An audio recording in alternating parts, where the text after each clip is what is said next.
everyone. Welcome to Sprinkle Some Love with a Cause by Trisha Mullin. Today, our guest is Lori and Steve. They are cannabis fighters, as well as multiple diseases that they suffer from that led them into their cannabis fight. So today, we're going to welcome them on and see what they have going on in life. Hi, Lori. Hi, Steve. Hi, how are you, Trish? I'm Hi, good. Trish. How are you doing? Good. Ready? We got my cup of coffee. What about you? Awesome. Same thing. Got our cup of coffee sitting right here as well. Lori just made some Coke. We already drank her Coke, so Have I have my a cup coffee. of Okay, so now she's having her pop. Yeah. have my pop in me. Awesome. So I kind of want to start off with Lori first. Lori, what are your medical conditions, if you don't mind me asking? Well, Trish, I was involved in an accident back in 1991 where I was ultimately thrown from my vehicle. Ooh. And I ended up with, I had a anterior and posterior cervical fusion. I had to have the thoracic area in my spine, C2 through 12, reconstructed, in the lumbar area as well. My left elbow, also I had an open break there and the nerves were severed, and that was put back together. And I have a baby's umbilical cord in my left elbow that is protecting my nerves. All my nerves are inside of an umbilical cord. That is definitely some crazy science, I will say. So it Right. basically sounds like you were dismembered and put back together after this accident. And blessing to be alive. Okay. Right. Got that right. I had a lot of metal. And in 1991, you said, correct? Right.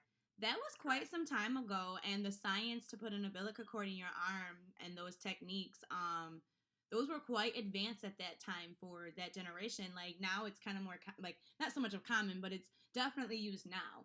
So to have that technology then, that's major. That's something new I just learned about you.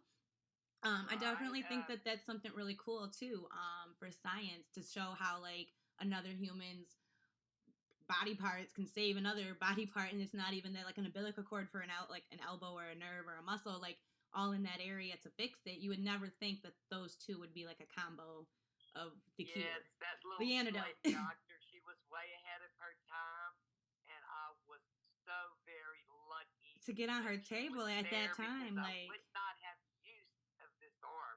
that's if major. she would Like not have been there. that is a game changer. That's evolving science at its finest, I definitely will say. So Right. obviously there's probably some healing issues. I'm sure that everything just didn't heal the way that it should with being dismembered in so many different ways. How Right. was healing for you? What led you to your journey now after that accident and all of that trauma? Well, 30 years, almost 30, well, not 30, I'd say about 20 years of going to specialist after specialist because I was diagnosed with chronic fatigue immune dysfunction, rheumatoid arthritis, a lot of different autoimmune. So after your accident, come rolling in all these multiple diseases, you didn't have those before your accident? No, I did No? not. Okay. I was a healthy person before my accident. And how do you feel about those diagnoses? Do you feel that they were accurate? Do you feel like, that these were things that you could do and handle? Well, no, because I was not getting any answers. So I would go to another doctor, and then there comes another diagnosis. Well, there's two diagnoses. And then this doctor suggests you go to this doctor, and it became overwhelming, and I was not doing anything but getting sicker. And then they started pain management because I suffered with chronic pain.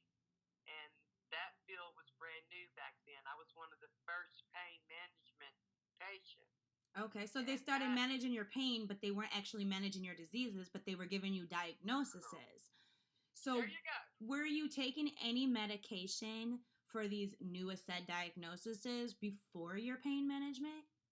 No, girl, I did not even take aspirin or Tylenol. So while telling you have a disease, your body is perfectly functioning, normal, healthy, and fine.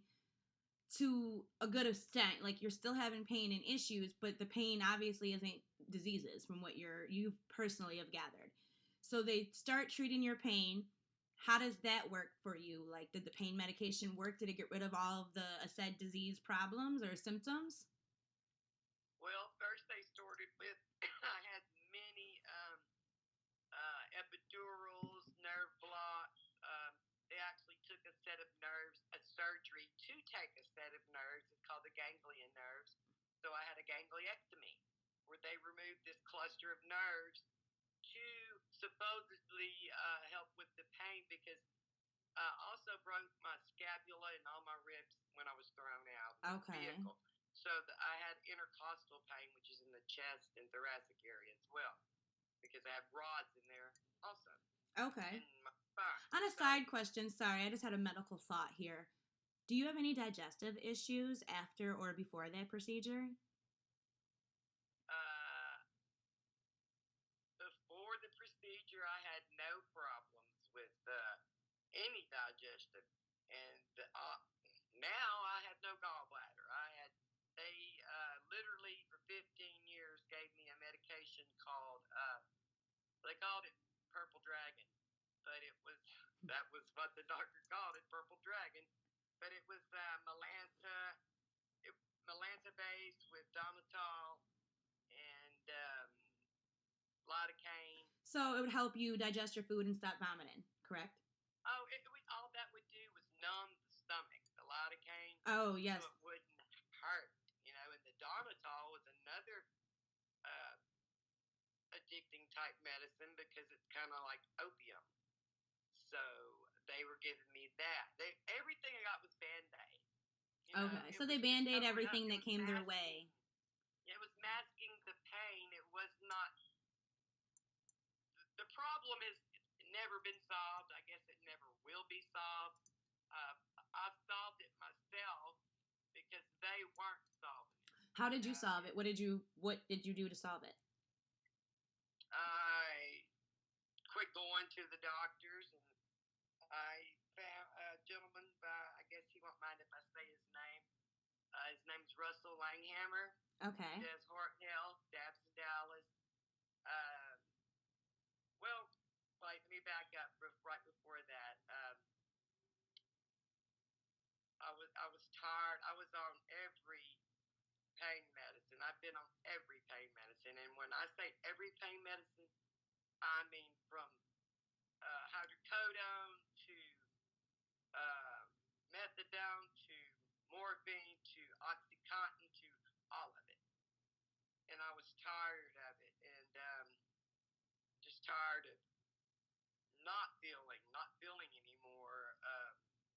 Tired of if something happens, like a hurricane or a disaster, and I can't get my medicine, I'm going to be sick. So for those of you who don't know, Lori lives in Texas, so that's why she says like a hurricane or a disaster. She's in the area where that is definitely a scare, and things are not open when that happens. So if you're not prepared and have like a refill on your meds or your scripts, you just won't get them. Or they don't refill them because they're triplicate. True. So you can't refill triplicates. Yeah. That's what pain meds are. So you might be without your medicine, and it's a ball and chain, literally. Mm-hmm. Because until you go through withdrawals from opiates, you don't want to. Well, what's also really sucky is while you're having your withdrawals, you're also having the reoccurring pain, which got you the medication. So pain and withdrawals at the same time is what makes it unbearable. So at this point, you've decided to probably. My son-in-law said, "Mom, I'm going to show you something. Have you ever tried this?" Well, he gave me a cart with some THC distillate oil in it. Okay. And I hadn't been Willy Wonka, yeah. And I used to smoke cannabis, but I hadn't been doing it because of pain management. Yep, you can't have both. When you sign that contract, because cannabis is illegal, well, back then it was illegal in Texas, It basically really still is, in my opinion, but we'll go there later.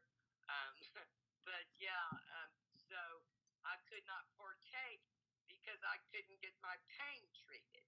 Mm-hmm. So I quit. So 15 years I hadn't used cannabis. So I was like, what in the world is that? Right. I've never seen cannabis in a pen. Like, I know what a joint is. I'm from that era, child. I'm like, what do you got, son-in-law? Let me see. I've only rolled it up in a joint. Well, I tried that, and let me tell you, girl, that started my inquisitive mind into what is going on here. So what did it do for you when you tried that pen, if you don't mind me asking? At this point, you're obviously dealing with pain, and they approach you, they give it to you. Did it work? I'm assuming it did. But what did you feel? Yeah. Like, what was the overall? Did it get rid of your pain? Did it only get rid of half of it? Did you see, what improvements did you notice right away? What was the first thing that it was for you? I saw was that I felt a better feeling of well-being. My pain was lessened. I can't say it took it all away in the beginning, but it definitely helped.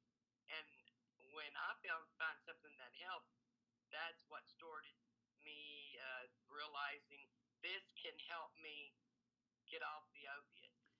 So it led you to a bigger journey, which I actually want to pause right there because I want to pick that journey back up after we have a discussion with Steve, because like I do believe your journey and his journey at that point kind of become one. So at this point, let's welcome Steve on. This is Lori's husband, by the way. Hi, Steve. How are you? Hi, Trish. How are you? I'm good. Just enjoying this coffee and this chat. Great. Yeah. Okay. So let's start off with you and say, when did you realize that you had some form of medical conditions? Like, what are they, and when did you realize that? Well, as I was a kid growing up, I had multiple surgeries on my sinus cavities with polyps in my nose. Well, anyway, through then, I started the surgeries. They started giving me medications and all this stuff, and right, you're a child at this time, so you're probably not aware of like what all that stuff is. So how many surgeries would you say that they performed for this condition throughout your childhood? Let's just kind of make it pretty simple for you right there. How many surgeries for the polyps did they go in and physically remove? How many occasions? Actually, 3 times on my polyps on my nose and 3 times on my ears. So 6 altogether. I had tubes as well, but my ears. So 7. I had swimmer's ear, but it was due to my sinuses. Okay, so 7 operations as you were growing up, one for the for the tubes in the ear, and several for the polyps. Now, at this point, as a child, obviously, you really don't know what's going on. You just know what mom's telling you, what dad or whoever, whatever parent is telling you, and the doctors. Which didn't even know what was going on. Yeah. And the science back then wasn't what it is now. So the information they gave parents definitely ain't what it is now. And Google was not around, so it's not like parents actually had a guide to go to confirm what you were telling me was accurate, or fit the description. We just kind of had to trust their word. So, and now as you're growing up as an adult, you've done, you went through all those trials and tribulations. What happened to you next at this point that really landed you? Well, I was working 4 10s. My wife was pregnant at the time, so I had to continue working. I had to go work elsewhere. So I started mowing grass. And about 3 months into the job, the lawnmower that I was working on all 3 months job anyway, the hydraulic started getting bad on it. I told my boss the hydraulics was getting bad. Well, that's fine. Just continue working. You're not going to get, if something happens, it's not going to be bad. Well, anyway, come to find out, it was bad. I was mowing grass on the side of a drainage ditch at a bank at Texaco Credit Union in Port Arthur, Texas, where I'm originally from. Okay. So anyway,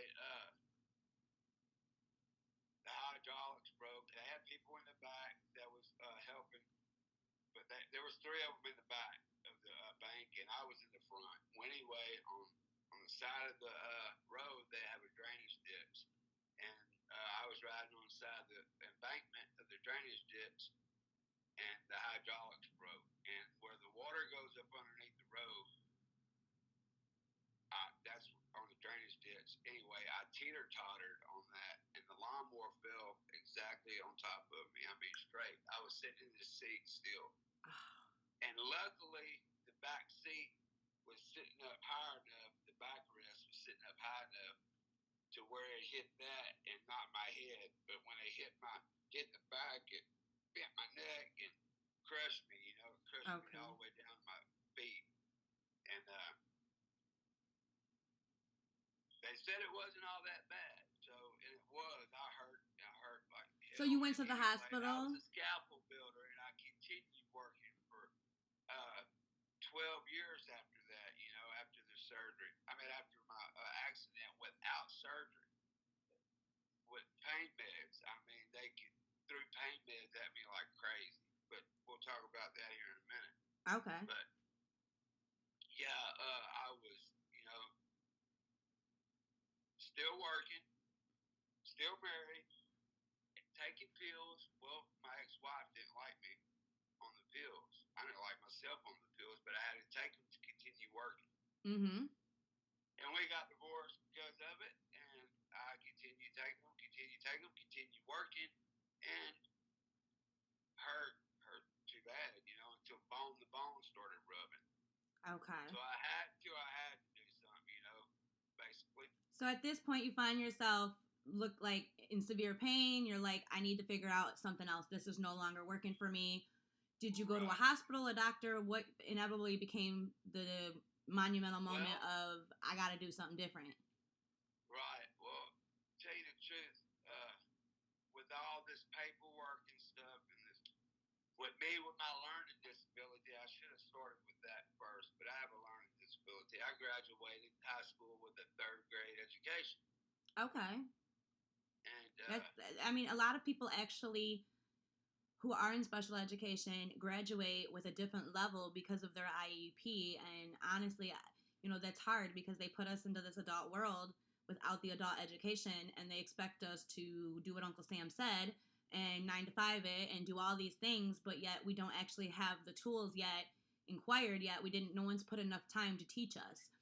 They just threw us in a room with an IEP and gave us some grade level work that they felt was appropriate for our grade level. Especially, with my conditions, they should have never gave me what they gave me, all them drugs from OxyContin on. Right. So at this point, you kind of feel like in the medical field, because of your learning disability, you weren't properly educated on your own treatments and your own choices. So you were just, taking whatever they threw at you, not understanding what was really going on with yourself either. And me being at school on this crap, I think it put me in a daze where I didn't give a shit about nothing. Right. When you're in that much pain and the meds are only working for a couple hours, you don't really have time to care about anything else other than not being in pain or how to work to make money because wife is nagging the bills or the kid needs shoes or diapers or when you're going to pay the rent or the light bill is a shut off notice, or I could think of a million things that money could go to that somebody is asking, like with their hand out on a constant, oh, Dad, it's my birthday, it's my grandchild. Like somebody's always got something going on that they need something, So in order to get what, for your family and provide, you have to work. So between work and pain and management, you don't have time to actually process or feel, or you're like a zombie, literally, with Uncle Sam and the whole list of things that you were entitled to do. So I feel that. So at this point, you, from my understanding, you work your way into a surgery. So what surgery did you have? I had neck surgery first. Okay. From L3 to L5. Right. L3 to L5. And then my back surgery. 2 years after that, it was in, I had my back surgery in 2017. Right. And your accident was what year? Excuse me? And what year was your actual accident? The lawnmower? In 2000. So 17 years later, they decided to perform the surgery that they've neglected and forced you to live for 17 years with, while band-aiding with some medication or pain management. That inevitably doesn't help you, only cause an addictive behavior issue and a narcissistic behavior from the addiction, which is side effects, which we often endure when we are medicating for long terms. And it sucks, but it changes the people that we love. But at the same time, we can't go back because we're in pain. Like, you're not asking, you know. So it's kind of like a catch-22. So now at this point, it sounds like they come in, they realize, okay, we do first surgery. It's not working. We do the second surgery. There's still more. Multiple surgeries. So we go back to Band-Aiding. Screw it. We can't figure it out. So at this point, you're so sick of the Band-Aids after all the surgeries and everything.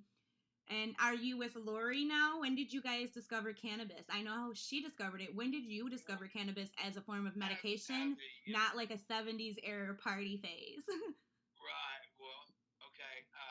Like Lori was saying a while ago that we met Mr. Russell Langhammer doing dabs in Dallas. Great man. Okay. I mean, turned us on the RSO, Pico.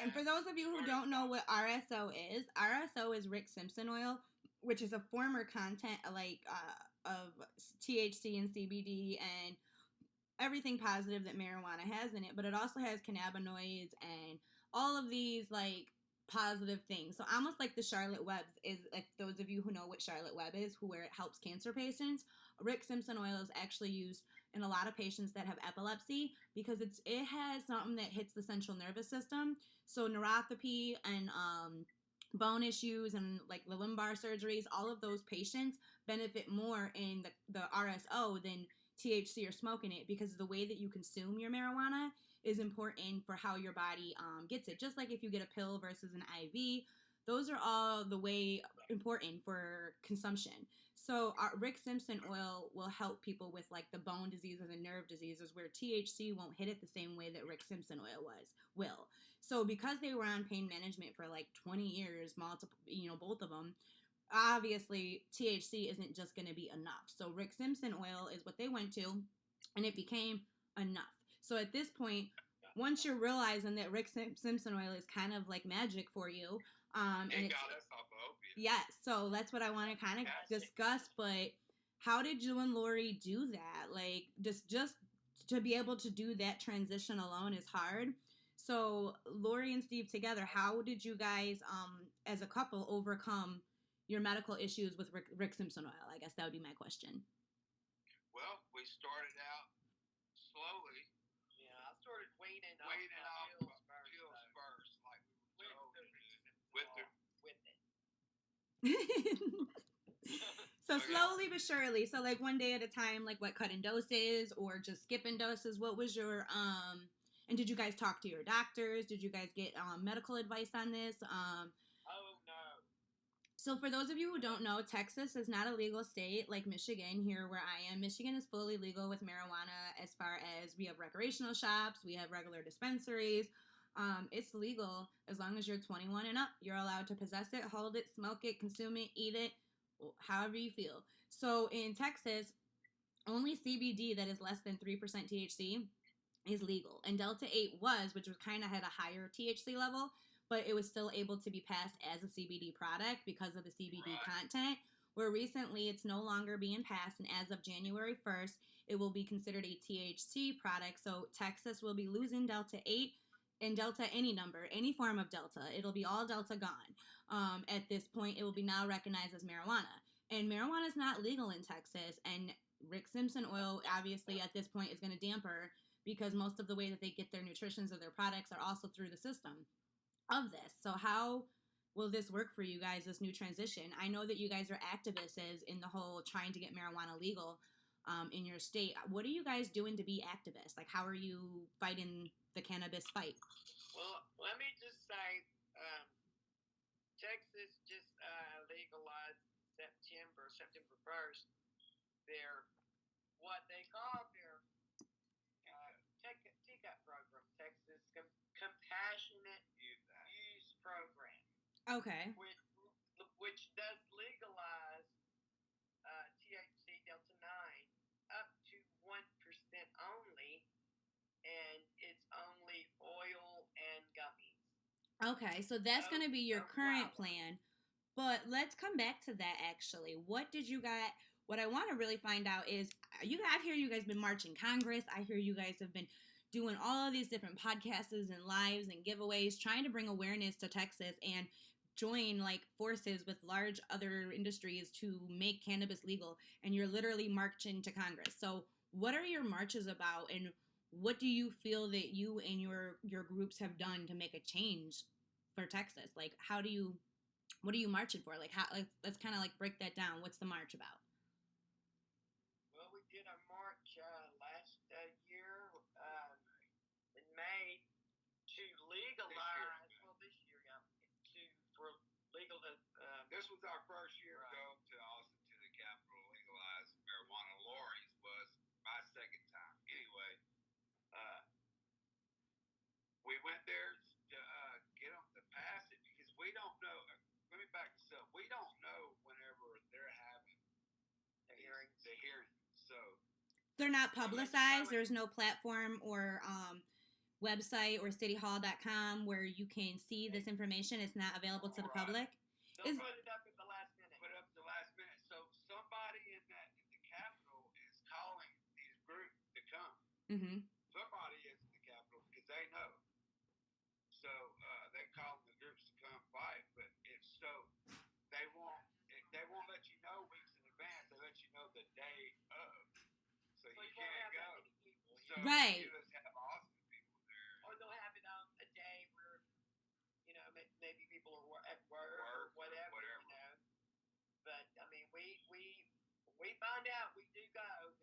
So your goal is to make marijuana legal, and that's what the march is about. So they did legalize it, but like I said, it's 1% and 1%. I don't know if anyone is not familiar with it, but 1% would be a child's percentage. Right, because the legal limit even in CBD is 3%. So that's three times the amount of a CBD product is what they're allowing the legal limit of THC, but that's a catch-22 because all CBD products have a 3% content already. So how is the new legal? You actually didn't. It doesn't sound like it got legal. It just sounds like they gave you a fake, like a bill to. It still subjects in the same ruling of CBD. Like it still is all under the same list because all CBD has less than 3%. Well, see, in the beginning, the bill it was going to be 5% legalized. That would be a win because it's from 3 to 5 is at least higher, not lower. Like how did we get lower, but we won? That doesn't make sense. They at the last minute, and this was the day of the hearing, they put threw in 2 amendments, which was one to lower that 5% to 1%, and then take the chronic pain off the bill. Okay. And they legalized that. So that went down 1%, and now all these chronic pain patients, what is that going to do? Keep them addicted to opiates. Correct. Because a lot of the people that I know, a lot of chronic pain patients were depending on that to be on the bill, and they amended it. Well, so we're fighting. So have you guys looked into creating your own bill or trying to get a bill passed, another bill? Have you looked into possibly filing like a petition or creating your act? Because how you can actually create these things and make them come forward. I'm not really sure how familiar you guys are with the justice system, but you guys can definitely, if you guys have a large enough following, start to create your own act and bills and try to get them submitted to get it legal. And that is kind of how Michigan did it. Michigan did it literally with acts and bills. And it's kind of like a one act and one bill at a time process. But once you get everything approved, and I mean, the people have a say so. And see, here in Texas, we're not allowed to vote on it. In Texas. What do you mean? Some other states, they get to vote on it. Texas doesn't have that. They don't let you vote. They don't let you vote. So who's voting to make the act or bill pass? How are you getting it passed or declined? Who has that? The government. So there's no vote. So I'm not understanding that. That's a little different there. I might have to do some homework there and get educated. Right? Okay. Vote on it. Texas is the only state, I believe, that does that, of course. Well, that's because We they're can't not vote. federally owned, so votes are normally a federal program, but they still have a state vote. That's why you're marching at Congress, I would assume, because Congress has the say Exactly. so. I would love to. We had talked about getting a petition to be able to let the people vote. We should be able to vote. Okay. That would be a Yeah, good activist issue right there. Yeah. That's maybe something we could try That to is come something and that I join know we forces on. right. That's something that would take years to change. Yeah. You know, Probably so in our Texas. kids would have to take that up because the way Texas years like it is. And that's the problem. Everything takes so long here in Texas. They drag their feet.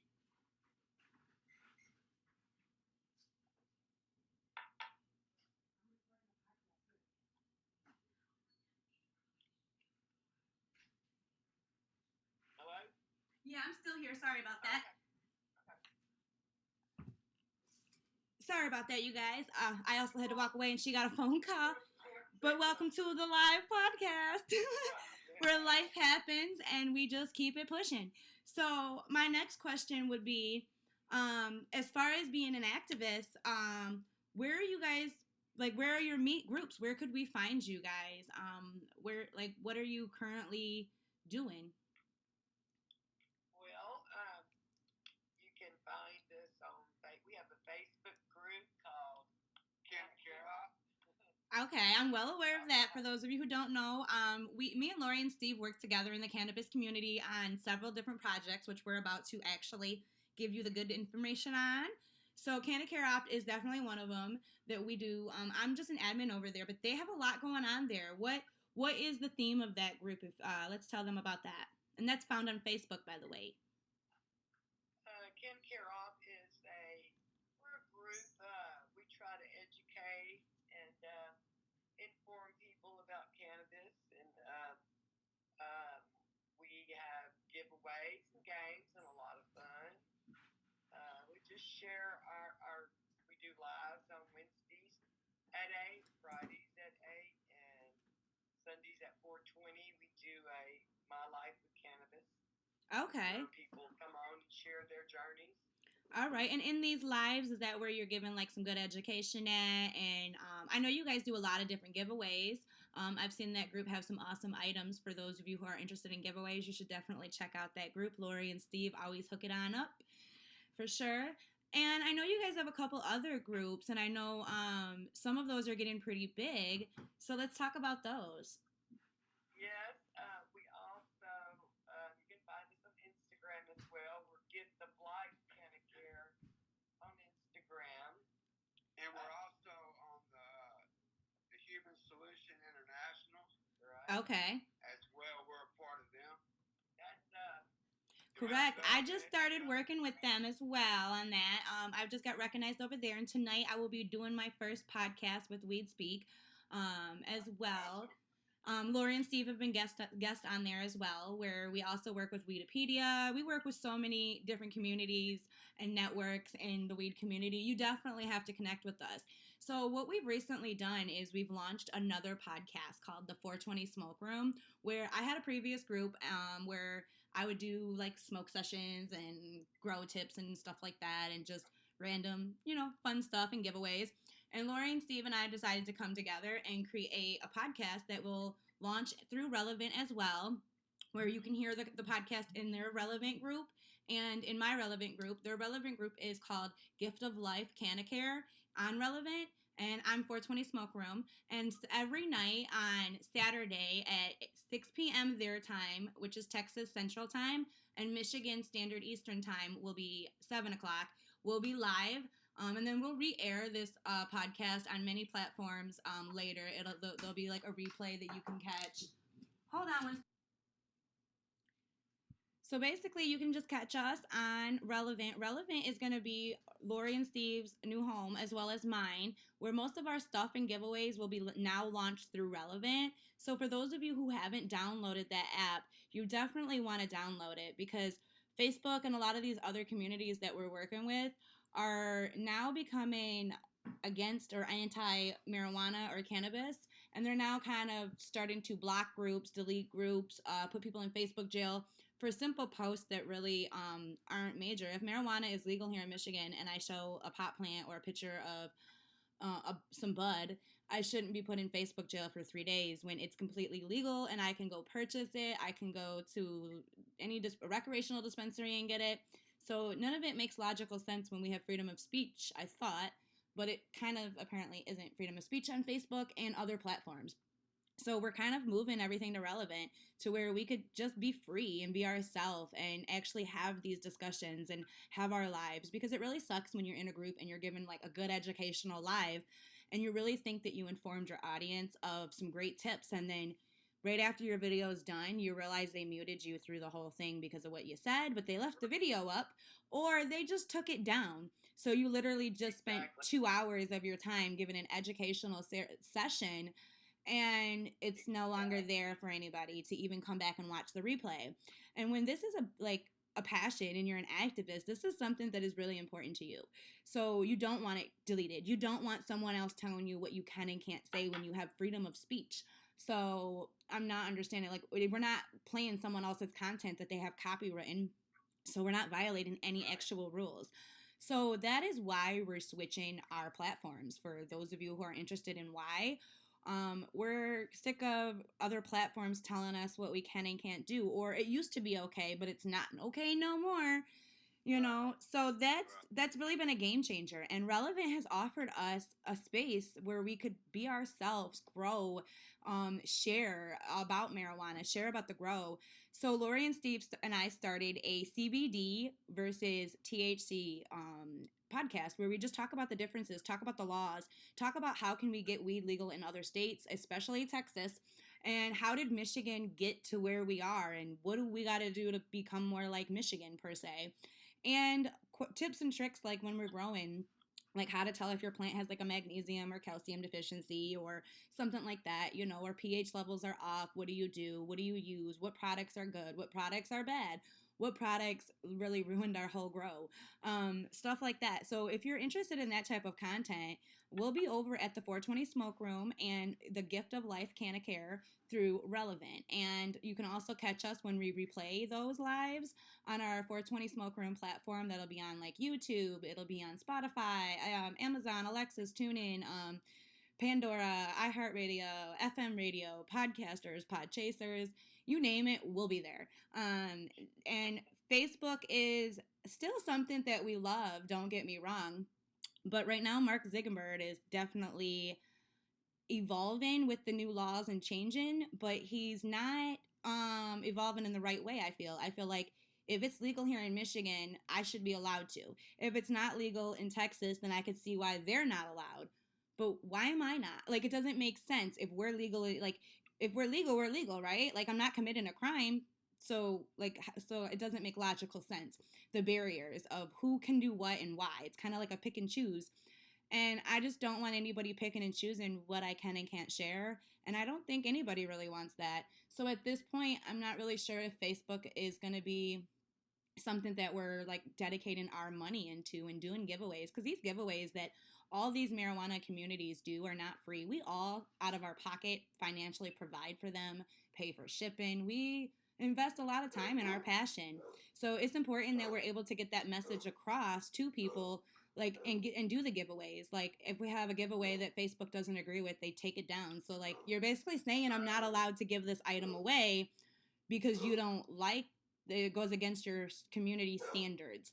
Well, the community standards are so wide open that it can mean so many different things. I feel like the community standards are no longer standard.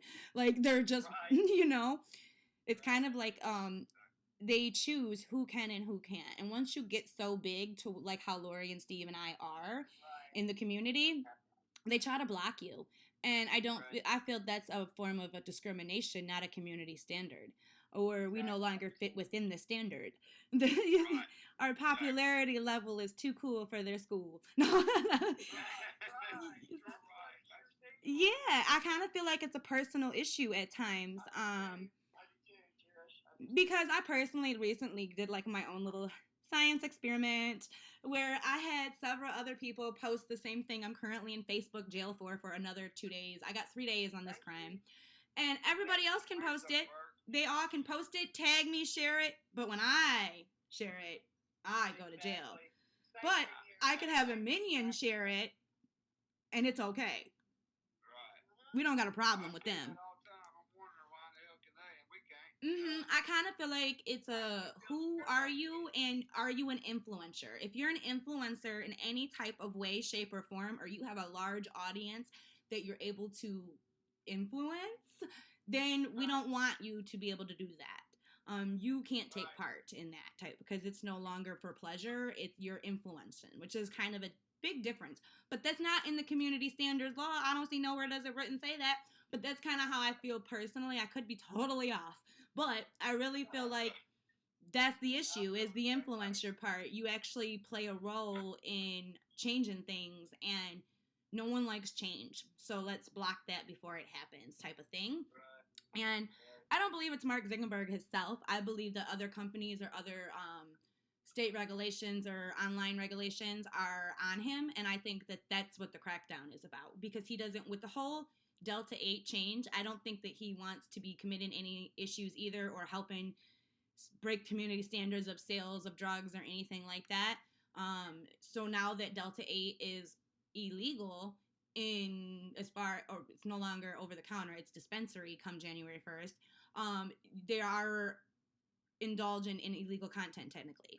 So I think that he's in the catch-22, like a loophole, and that he's just forced to phase people out. Well, I don't want to be phased out. I just want to transfer on over. Exactly, us too. You feel me? So that's where I'm at, and I really love Lori and Steve's vibe. They have a lot of grow knowledge. They also work with many other companies like hemp farms. They've done lots of live videos in different shops. And like, what about the hippo place? I remember Hungry. We went to The Happy Hippo House. Dispensary in Texas. Yeah, that's a big dispensary down there, and they actually work with them. They've done lives. They can give you lots of good info on them. You definitely got to start following Lori and Steve, because if you don't, you're going to get left behind, because they're always on this new inventive, like whatever's coming out next or going on next, they're on it. For sure. And I like to talk a little bit about the Bayou City Wellness. That's really what got us started as well too, CBDs. We started Bayou City Wellness making our own CBD. Okay. How? Candy with the CBD product. Okay, so you were making a form of edibles. Right. We were making edibles with their hemp. Okay. They had the hemp form. So they would provide the hemp. What got us involved was Bayou City Wellness. Okay. And that's what got us involved with the hemp. CBD. Yeah, so CBD and hemp, for those of you who actually don't know what CBD is, because marijuana is legal here, so a lot of people will often say, well, wait, what is CBD? Because CBD isn't something that is popular here. It's kind of like, oh, you got CBD? It's like the whole opposite. They don't really look at it the same way, because marijuana is legal, so why would I choose this over that? Is kind of how they feel. So marijuana and CBD are grown the same. They are harvested. They are like cooked the same. Like there's pretty much the same in a way. But one has a better medical advantage with the CBD, which is the cannabinoids. The CBDs are the ones that open your receptors. So like your body has these natural CBD receptors already made in your body. Just like we have receptors to receive, thoughts and signals, like to move your arms and your nerves and your muscles. All of those have receptors. Well, there's CBD receptors. So when you up the content of CBD, you up the receptors in your nervous system that help the healing, the pain, the management, which is why CBD works for Lori and Steve. And CBD works better than THC because of the cannabinoids and the receptors in our body. There are no THC receptors. So your body consumes THC in a whole nother manner. Even though it's the same plant, same everything, it actually affects your body in a whole nother level, to a whole nother way, medically, which is how we developed the combination of CBD with the pain and the medical. So now we have the medical portion with the pain when you actually go to THC. It's kind of like a 2-for-1 deal. So instead of being on a duffel bag of medications and seeing the pain management and being on opiates, you now kind of have a 2-for-1 deal. You feel me? So you actually eliminate a lot of medications along the way, a lot of pain managements, a lot of pills you eliminate to pick up. Well, you need a little of both cannabinoids. You do. CBD and THC. So, like I told you, I plan on getting my teacup cord, which I can have 1% THC with my CBD. Yeah, so they're still developing and growing, as you can tell. And if she gets this teacup card, that means, for those of you who don't have any idea what that means, in Texas, that means she will be legally allowed to actually have products or content of THC that she can legally consume without violating the rules or code of conduct. So. But here's the thing, another thing we're fighting for, that new teacup law does not include flour. It's oils and gummies. So, that's one more thing. Oh, but see, everything starts with one door before we open another. And I think that that's the start. And eventually working your way into flour will be another. We can't get all of them to say yes to everything. That's what we sure hope. But yes, most actual patients. A lot of people would like to grow their medicine because, some people may not be able to afford dispensary prices. We heard that if they legalized, they would start out the first year like 5% tax, and in the 5th year it would go up to 25% tax. That is a lot of taxes, because it's not that high here, but it is pretty high here as well, because of all, like, there's different tax laws for the dispensaries here. And you're also in a whole nother tax bracket with the amount of shipping, receiving, and sending. You know how big that community is financially.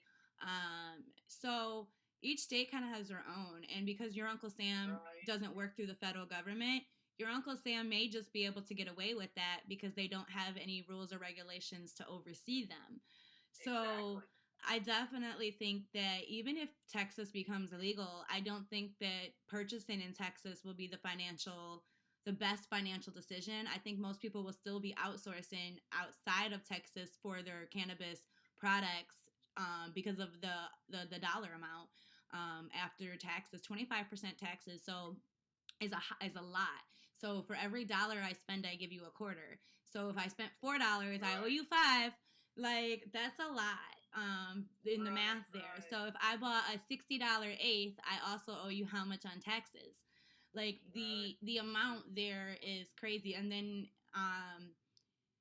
yeah. Like $13 or something added. Definitely. And Michigan here, like right now, those gummies they have only 3 dispensaries you can get your product with the teacup card. I can't think of the one David Bass uses, but he has shown his gummies on Canna Care Off on our group. Okay. And they're like expensive. They're like $150 for the ones without CBD in it, and that's for $30, I believe. Oh my God. Yes, and the ones you ain't never lied when you said expensive there. That is. Yeah, and the ones with just and the ones with 1-to-1 CBD to THC, they're I think $60, if I'm not mistaken. So, and that's 30 gummies, but the ones with just THC, like I said, they're $150, I believe. Yeah, that's quite a lot. I mean, even here with our tax regulations, we have 2 separate tax brackets. So if you have a marijuana license to grow and like a license, your taxes are like regular state legal limit, like a small amount. And then if you don't have your license and you're recreational, that's where those like the 15% or 20% or something like that taxes come into play. Because so if you can go to the dispensary and you can buy a product and I can buy a product and we'll come out the door with 2 different prices because I have a discount card basically. Medical and rec. Right, but the prices of the product are the same, but the taxes is what makes it different now and makes the price different. We're both might be paying $60 for this eighth, but you're gonna pay an extra 15 or 20 in taxes, and I'm gonna pay like $4. You feel me? So having your marijuana license here in Michigan actually has a benefit when it comes to the taxes on the product. And then as far as growing, originally only people that had a marijuana license could grow. Now here in Michigan, everybody can grow. It's recreational. It's recreational, so you can have, I think it's up to 12 plants each person, and that's it for a personal grow. That's how it should be in every state. Yeah. Right, because we're all supposed to be one, right? We're America, we're supposed to be one, so why in the hell don't we follow after that, you know? Yes, it sucks, but it goes way back to Congress, back with all the colonies and 13 colonies. Once we divided all the colonies, each state has their own rules, laws, grants, and federal operations, so and jurisdictions. So once all of that was divided first, then we come up with these rules. Now we have to play within the stupid rules, and sometimes these rules are so old that it doesn't make logical sense. And it's kind of like a monopoly form. Like, when are we going to monopoly the whole board and not just half of it? Yeah. I definitely think that this is called okay, so like there's an error every like 20 years where like it's called a progressive error in science and history. And I believe we're going through another progressive error, but it's more pot related because every city, state, and rules and laws have not caught up with it. So right now, in the last 18 to 24 months, literally we've been progressive and from state to state. I can't even think of how many states have become legal in the last 2 years. During the pandemic, the activists really got to work while they didn't have to go to work.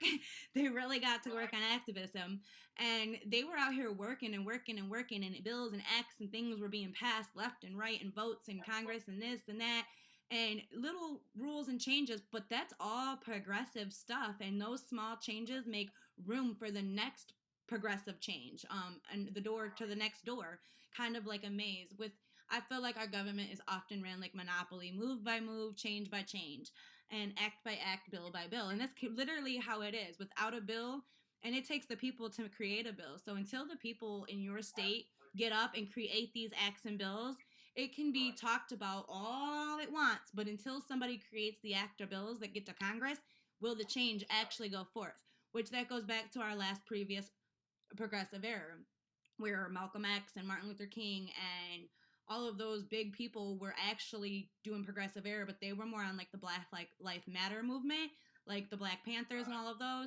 Those were progressive eras. Those people were actually making acts, bills, and laws. So until we get back on the same note with them, but instead with the cannabis, would we be able to catch up to another progressive era? And we're at that point where things are changing, but it's a matter of how far do we want to take this progression? Where do we want to land? And when is enough, and when will we be happy? So, well, we have an opioid epidemic. People are dying and ODs and it's.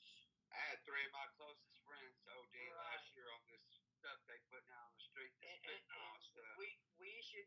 Yes, fentanyl has taken out a lot of people here in Michigan, and fentanyl has become a major issue in our societies, multiple societies everywhere across the nation. And well, you know what caused that? The government, because they tightened up after they got everyone addicted to the opiates. Then they decided that, oh my goodness, look what happened. So they clamped down and created that 90 milligram opiate. Doctors couldn't prescribe over 90 milligrams. They dropped doses like in half. Mm-hmm. So a lot of people went to the street and were buying fentanyl, and some of them got that carfentanil, and they died. That's not. It's crazy, but at the same time, unless they open the door for another form of medication to help these people, they're going to search for some form of drug to help them, because they've been turned into a form of an addict by depending on these opiates that the doctor feels they need and they truly believed they needed, and they did need, but they no longer are they're just taking it away. So if you're going to take it away, what are you going to substitute it with? The government hasn't actually created or gave us a substitute. And that's why so many people are crying out as activists, because we know the substitute, it's marijuana. But marijuana sometimes isn't just enough. sometimes I do need a form of pain management, but I should be allowed to choose when. I shouldn't have to just be on an opiate 24/7. But if this week I fell and took a hard fall on the ice and now my bones are, I should be able to take my medication because this week is going to be harder and still have my form of marijuana through it, because like, why do I have to choose? There are two different medications that do two different things, and the outcome is very different when taking them. And taking them together hasn't hurt anybody. I have not seen an epidemic on like fentanyl, like where people are dying because they're mixing cannabis with some form of other pain medication. I've never seen that. I've never seen anybody dying from any form of cannabis, anything. Never. So at this point, I'm not understanding where the law of what we can and can't do came to play. So with that being said, that's something that in the 420 smoke room we definitely need to address, and we need to round up some people to try to focus on what I really want to talk to people about is understanding what is your state doing to become legal, and how can other states do what your state did. That is definitely going to be a topic we talk about, because education is key. And how do you expect this state to do what that state did if no one is communicating? No one is telling someone, hey, just go file for this, or go make an act, or go do this. We got all these people that are activists out there, but no one is giving them the proper education to be the best activist that there is. Why? Because no one wants an activist. Like, that means we got to make change. And who wants change? No one. So with this being said, we are all going to come together and educate each other. And this is what the 420 Smoke Room is going to be about. We're going to be educating you as well as you guys educating us. It's going to be like a team effort here, because we need more knowledge. We need help. We don't know everything. We're learning, but we're not giving up in the process of learning. I don't care what we have to learn. I don't care what we have to do. We have goals, and we're going to get there. And hopefully you guys can help us too and join. And yeah, we want marijuana legal in all the states, not not just where we live. That, the cannabis removed off the Schedule 1, because they have cannabis on a schedule, on the controlled substance schedule federally. And that Schedule 1 puts it with heroin. Yes, that is from the previous progressive era when we built our war on drugs. We created that act and law. Now there is a way to amend an act and law, and that one needs to be amended definitely. And I feel like some activists needs to come together to form some forms of amendment on there. Or you could veto that act and law and replace it with a new one. But an amendment or a veto needs to take place. But until people that have this knowledge and know how to file those paperwork come forth to help our team, could we even begin those processes? We need definitely more people that have the knowledge to actually go to Congress and do these things.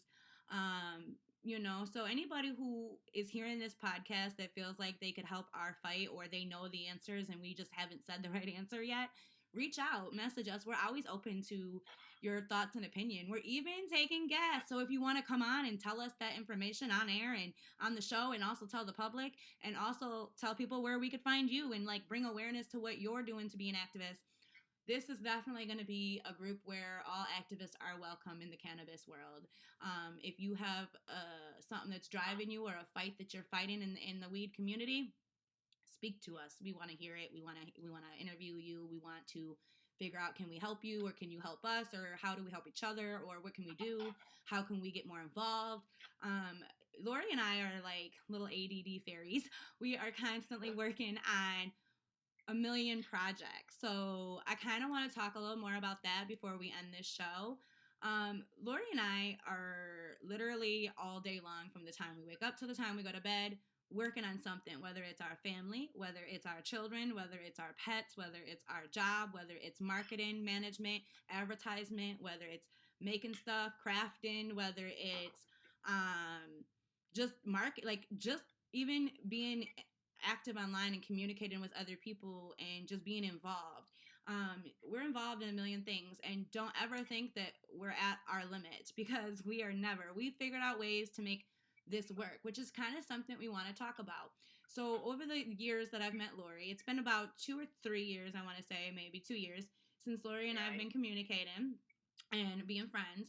And time flies. Yes, doesn't it? So over that time, Lori and I have taught each other many things. So Lori, I kind of want to talk to you. How do you manage, and are you having trouble at times managing everything? Because that is what other influencers, I feel like, need more tips on. Like, how do we do it? And when you're not doing it, what can we do to do it? So often Lori and I give each other tips and trades. So we're kind of going to do that before the end of this podcast right now, where we'll give you the secret to those answers. So when you feel like today you're just overwhelmed, what do you do, Lori? Golly, Trish, I feel like I'm overwhelmed sometimes, because we all do. Um, God, what I do is I sit down. You know what I'm going to tell you? I sit down and I medicate, and I try to just keep my organization together. That helps a lot. I meditate. Well, I know recently. You told me you had some secrets. Yes, I was going to give you those. So recently, Lori's been dealing with all these new things coming at her on top of all of her old projects. And she's been like, girl, how the heck do you keep up? So I've been giving her tips and trades. So this is the first one. Take notes, people. You always pick the first 3 to 5 projects that you really need to get done first. And you kind of look at everything on the table and say which ones, like the order of operation, which one am I going to work on first? And then working my way to my last. And which ones are the first 3 that need to be done first? Because A, time is of the essence, or B, I make money, or C, someone's counting on me. One of those options. So I always pick one of. Sometimes we have all of that going in. Yep. So sometimes those are my top 3, all of those, like all 3. Right. So I'll work on those. And then before you know it, like every day I wake up and I just set a goal today. I have a list of have tos and a list of want tos. Okay. So I have to do these 3 like things of whatever, like we just said, like those 3 top things that have to be done by whatever time. And I wake up, I hurry up and get down then you have like your list of daily things that have to be done regardless, like they have to be. So I have to wake up and get the kids on the bus or take them to school or drive them or whatever your parent routine is. You have to do that. You have to clean your house. You have to do dishes. You have to figure out how to feed you and your kids or your family every day. These are your have-tos. So in between my have-tos, when I have free time, I work on my want-tos. Okay, I want to get this flyer done. I want to get this post done. I need to launch this podcast. I need to make an appointment for this. So I'll take a day to where I'm scheduling all of that through the next 7 days. And I'll kind of make a schedule for at least this week. At least, because making it further than this week, I just can't keep up. So it's kind of like a week long. Monday I'll do this, Wednesday I have this, Thursday I'll have 2 podcasts, and those are scheduled. So now in between those, like today, I wake up, I took my son to school, went back to school to drop off his meds he forgot to take, came back, had coffee and chat with Lori and Steve for a little bit. Then we started this podcast. After this, I got a class assignment and a test with my daughter. Then after this, I've got to pick up my son, which actually he came home early today because he had a half a day. And then after that, I got to clean up the house real quick, get dinner ready. And then I got another podcast this afternoon. And in between there, I've got 2 flyers to make. So like I've already made my list of what I'm going to do today. And when I wake up, I stick to that list. And if I get that list done early,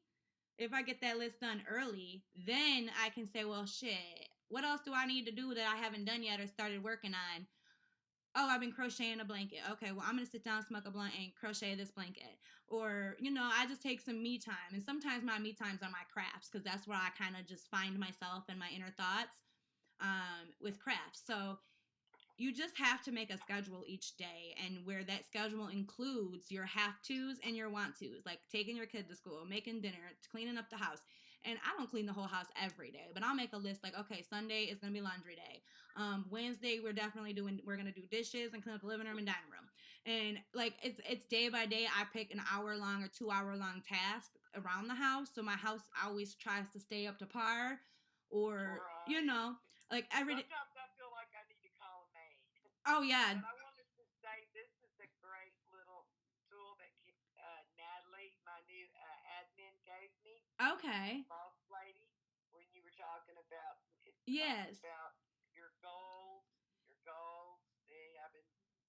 Yeah. So basically, That's perfect. A little book where you can keep notes and keep of what you're doing and how you're doing it. I have a binder that's kind of similar, and that's where I write down, and then I just cross off on the list once I get it done, and I'm on to the next plan, pretty much. And it's got your to-dos, your not to-dos on it. Yep. Your ideas also has what are you doing for me. Yep. You have to have your me time. Great little book. Yep. Boss lady. Yeah, but that's how you do it as a boss lady. You have to be able to work on multiple entities at one time or through each one day per se, because all you get is 24 hours a day. So, like, I know I gotta let my dogs out every morning. I know every night I gotta let them out. I know that I gotta feed them. I know that, like, so I make time for those things, but in between that, I also squeeze in all these other activities and post. Then there's times where I take the week off or the day off, or I just say this is gonna be a light week. And I only add my have tos and maybe one or two want tos, but not an everyday light of stuff. Like, it just depends on what's going on for that season. But when you get organized with paperwork, pens, pencils, and goals, that's how. Because without a goal and a plan to get to the goal, you can't accomplish the goal. It has to have a goal. You have to have a plan. Then you have to set out. You have to have kind of like what do I want to say? Your foundation. Yeah, that is the foundation. Because without those three things, you would be waking up every day and doing Uncle Sam's plan. You want fries with that, or would you like ketchup, or like you're 9 to 5 in it? That's not on my foundation. And 9 to 5 in it is not on my list either. not for sure. Right. But I definitely think that these awesome things that we're going to be incorporating are going to be awesome, and I could see a positive future with Lori and Steve, and I would like all of you to start following them and join us on Relevant. That's where we can pretty much be found on a regular now, and whenever we're in Facebook jail, we'll definitely be on Relevant, because Facebook jail seems to be the new trend, and I definitely feel like by January, marijuana isn't going to be acceptable on Facebook, and all platforms will be slowly eliminated over the next 90 days. And we're going to see some major changes, and a lot of activists that will be new activists because they didn't have a feeling about it before because they weren't part of the rafter. Once they become part of the rafter, they're going to have an opinion or thought. So definitely invite everybody you know to that app, and the more the merrier. We have no rules or regulations. Say what you want, do what you want, go live, smoke a blunt on our group, say what you want, and invite people. Also, Trish, tell them we have $100 giveaway. We actually have two $100 giveaways. She has one and I have one. So you have the option of winning $200 if you win both, or one if you just win one by entering her Relevant group vibe, or basically they're called vibes over there, but they're the same as groups. But she's got a Relevant vibe called Canna Care. It's called Gift of Life Canna Care. And then I have one called 420 Smoke Room. And together we are gonna knock this out and do a podcast and hook it on up with some great content. So at this point, I just kind of want to thank Lori and Steve for their medical journey and information about and opening it up to us and sharing that with us. And I really love their activism on this. So anybody who wants to, follow them, do you, what's your Facebook, what's your last name on Facebook and Steve's last name on Facebook so people can find you guys? Okay, you can find me, my profile is Lori Totten, Lori. Last name is Totten. And also, I think if you type Gift of Life, Canna, I'll come up. It's linked. Okay. And Steve is Steve-O Blazindown. That's his. I like that. Steve-O Blazindown. Everyone knows Steve-O Blazindown, and also I like to talk about the Texas Human Solution chapter as well. Alrighty, let's talk about that. Grassroots. We help people out that's incarcerated for marijuana, or even if you incarcerated for or your kids are taken away from CPS. Oh, okay. We help with them cases as well.